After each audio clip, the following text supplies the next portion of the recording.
Nu har dette prægtige digitale instrument stået herude i sneen i tilsammen 36 timer i 3 omgange.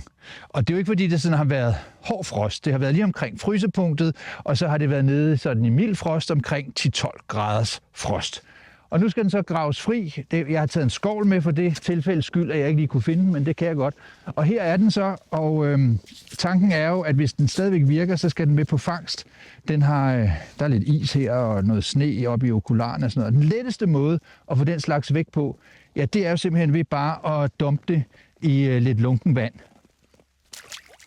Så er det væk på et øjeblik. Sådan, nu står den fint og klar der.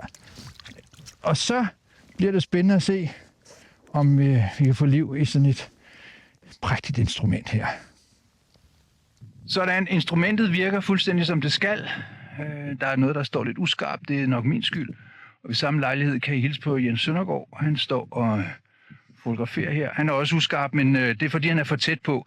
Resten af omgivelserne står fint her. Det er den termiske funktion, der virker ligesom den skal. Og sidst men ikke mindst, så kan jeg konstatere, at selvom batteri og enhed har stået ude i frosten, i hvert fald i 36 timer, så kan jeg ikke engang se på strømsymbolet, at den har mistet strøm.